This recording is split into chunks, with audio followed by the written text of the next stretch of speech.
नमस्कार दोस्तों, भारत की डिप्लोमेसी से पाकिस्तान इन्फ्लुएंस होकर रशिया से S-400 की डिमांड कर रहा था। हालांकि रशिया ने पाकिस्तान को S-400 देने से मना कर दिया था, जिसके बाद अब पाकिस्तान रशिया के पास गया है S-350 की डिमांड करने, जिसका प्रयोग ऑब्वियसली पाकिस्तान भारत के खिलाफ करेगा। तो सवाल उठता है कि पाकिस्तान S-350 की मांग क्यों कर रहा है? क्या रशिया पाकिस्तान को S-350 देगा? और S-400 की डिमांड को क्यों डिनाय रशिया द्वारा किया गया था? क्या इसके अंदर भारतीय डिप्लोमेसी शामिल थी? इन सारी चीजों को मैं शुभेंदु चौहान डिटेल में आप लोगों के साथ में चर्चा करूंगा। बट उसके पहले आप लोग मेरे साथ में SRC टेलीग्राम ग्रुप के ऊपर जुड़ सकते हो। मेरे क्लास की अपडेट, पीपीटी, पीडीएफ सब कुछ आपको मिल जाएगी। यूपीएससी सीएससी की तैयारी करना इंडिया के टॉप एजुकेटर से अगर आप लोगों को ऑफलाइन क्लास के अंदर पढ़ना है तो आप लोगों के पास में अच्छा मौका है यार। अनअकैडमी अब केवल ऑनलाइन नहीं रहा, अनअकैडमी अब ऑफलाइन भी आ चुका है। दिल्ली के करोलबाग, मुखैना के अंदर प्रयागराज की सिविल लाइंस और बिहार के पटना के अंदर ऑलरेडी हमारे सेंटर्स खोले जा चुके हैं, जहां पर इंडिया के टॉप एजुकेटर्स आप लोगों को ऑफलाइन क्लास के अंदर कंप्रिहेंसिव यूपीएससी सीएससी की तैयारी कराएंगे। प्रीलिम से लेके इंटरव्यू तक की तैयारी कराई जाएगी, वो भी सबसे अफोर्डेबल कॉस्ट के अंदर। अगर आपको अनअकैडमी के ऊपर जुड़ना है तो नीचे डिस्क्रिप्शन के अंदर मैंने 2 लिंक दी हुई है, उन लिंक को खोलना, उनको फिल आउट करना, हमारी टीम फिर आपको कांटेक्ट करेगी और कंप्लीट गाइडेंस आप लोगों को देगी आपकी तैयारी के अंदर। चलिए दोस्तों, समझने का प्रयास करते हैं भारत और पाकिस्तान के बीच में अटैक और डिफेंस के समीकरण को। देखो, पाकिस्तान के पास में कुछ मिसाइल हैं जो कि हथ क्लास मिसाइल देखने को मिलती हैं, जिनकी मैक्सिमम रेंज 290 किलोमीटर तक जाती है। जितनी रेंज भारत की क्रूज मिसाइल की है, उतनी रेंज पाकिस्तान की टोटल मिसाइलों की देखने को मिलती है। वही भारत के पास में जो मिसाइल सिस्टम है उसके अंदर आप क्लियरली देख सकते हो कि रेंज पाकिस्तान से काफी ज्यादा है। इवन अगर हम सबसे बेहतरीन मिसाइल सिस्टम को भारत और पाकिस्तान के बीच में कंपेयर करें तो भारत की अग्नि 5 5000 किलोमीटर की रेंज रखती है, वहीं पाकिस्तान की शहीन 3 2750 किलोमीटर तक की रेंज रखती है, जो क्लियरली ये बताता है कि भारत की एयर अटैक कैपेसिटी पाकिस्तान से काफी ज्यादा है।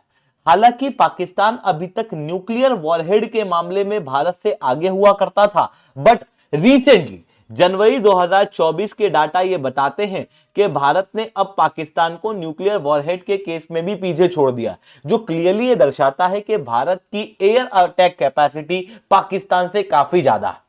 वही भारत के पास में एक अच्छा एयर डिफेंस सिस्टम भी है। अगर पाकिस्तान भारत के ऊपर अटैक करता है तो भारत के पास में आकाश है, स्पाइडर है, S-400 जो कि दुनिया का सबसे बेहतरीन एयर डिफेंस सिस्टम है, जो कि हम लोगों ने रशिया से लिया था, जिसकी रेंज लगभग 400 किलोमीटर के आसपास की देखने को मिलती है। इतना ही नहीं, बराक 8 हमारे पास में है, जो कि डीआरडीओ और इजराइल ने ज्वाइंटली बनाया था।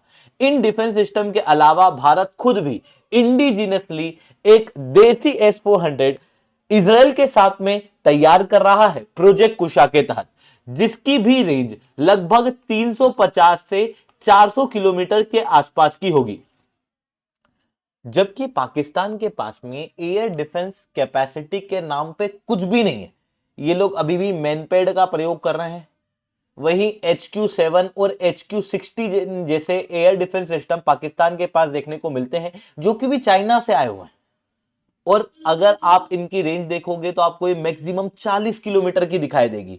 भारत का इंडिजिनसली डेवलप्ड आकाश सिस्टम ही अगर आप देखोगे तो उसकी रेंज आपको 80 किलोमीटर और 25 किलोमीटर के आसपास देखने को मिलती है। वहीं दूसरी तरफ Barak 8 70 kilometre, S-400 400 kilometre, spider 15 kilometre. मतलब हम लोगों ने एक लेयर सिस्टम बनाया हुआ है 15 से लेके 400 किलोमीटर तक की रेंज का, जो भारत की एयर डिफेंस कैपेसिटी को बहुत ही ज्यादा मजबूत बनाता है।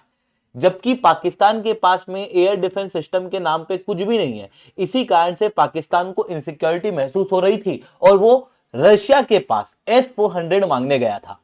बट रशिया ने पाकिस्तान को उस समय पर S-400 देने से मना कर दिया, क्योंकि रशिया की पॉलिसी काफी साफ है कि अगर भारत और पाकिस्तान है जिनके बीच में आपस में जियोपॉलिटिकल कॉन्फ्लिक्ट है, तो अगर एक देश को एक हथियार बेचा है तो दूसरे देश को सेम हथियार नहीं बेचा जाएगा। इवन भारत और रशिया के रिलेशन बहुत ही स्ट्रांग है और भारत रशिया से भारी मात्रा में डिफेंस खरीदता भी है और आने वाले समय में और ज्यादा डिफेंस खरीदने की कैपेसिटी रखता भी है। ऐसी कंडीशन में पाकिस्तान को S-400 देके रशिया भारत जैसा बायर अपने हाथ से नहीं छोड़ना चाहता था। इसी कारण से भारत को, क्योंकि रशिया ने S-400 दिया है, इसी कारण से पाकिस्तान को S-400 देने से रशिया ने मना कर दिया। उसके बाद फिर पाकिस्तान ने सोचा कि यार टर्की ने S-400 खरीदा रशिया से, और क्योंकि टर्की ने खरीदा तो है S-400 पर वो जंग खा रहा है और टर्की खुद उसे बेचना चाह रहा है। ऐसी कंडीशन में पाकिस्तान ने सोचा कि क्यों ना सस्ते रेट में टर्की से S-400 खरीद लिया जाए।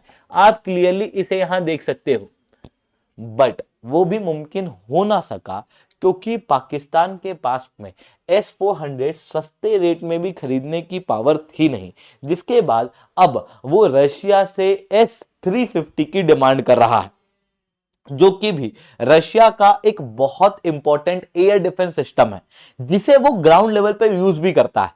इसके अंदर आपको मीडियम से long range surface to air missile system देखने को मिलते हैं जो जल्दी एयर थ्रेट के डिटेक्ट होने के बाद काउंटर अटैक करके उस थ्रेट को नष्ट करने की क्षमता रखते हैं। थ्रेट भी ये मल्टीपल डिटेक्ट करने की क्षमता रखता है, जिसके अंदर आप क्लियरली देख सकते हो कि ये aircraft, ballistic missile, cruise missile को इंटरसेप्ट कर सकता है और लगभग 120 किलोमीटर की रेंज इसकी देखने को मिलती है। इसी कारण से ये एयर डिफेंस सिस्टम दुनिया के बेस्ट एयर डिफेंस सिस्टम में से एक है और इवन रशिया खुद भी इसे अभी युद्ध के अंदर यूज कर रहा है। रिसेंटली आपने ये न्यूज पढ़ी होगी कि 12 हिमार मिसाइल को एक साथ इंटरसेप्ट करके S-350 ने खत्म कर दिया था, हवा में ही नष्ट कर दिया था।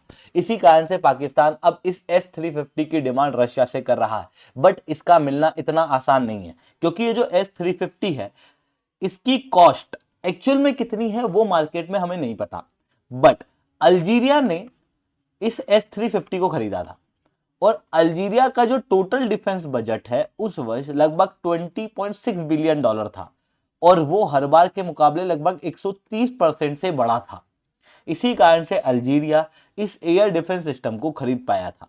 वहीं पाकिस्तान के जो टोटल फॉरेक्स रिजर्व है वो $13 बिलियन के आसपास देखने को मिलते हैं, जो कि काफी कम है, जिसके कारण से पाकिस्तान ऑब्वियसली इस हथियार को खरीद पाएगा या नहीं पाएगा, क्योंकि इस $13 बिलियन को भी कई सारी चीजों के इंपोर्ट के अंदर, जैसे basic necessity, food, electricity, even China के लोन को रीपे करने के अंदर पाकिस्तान को यूज करना है। ऐसी कंडीशन में क्या पाकिस्तान केवल एक एयर डिफेंस सिस्टम को खरीद के बाकी पूरी आबादी को भूखे मरने के लिए छोड़ सकता है, या फिर इस एयर डिफेंस सिस्टम को ही उसे छोड़ना पड़ेगा, या फिर आप यहां पर S-400 की डील भी भारत की देख सकते हो जो लगभग 35,000 करोड़ की है, जो कि पाकिस्तान की कहीं से कहीं तक कैपेसिटी के अंदर है ही नहीं, जिसके कारण से कई सारे एक्सपर्ट का कहना यह है कि भाई पाकिस्तान जो है उसकी इच्छा है S-350 लेने की, इस कारण से बात शुरू कर रहा है, बट खरीदने की कैपेसिटी नहीं है।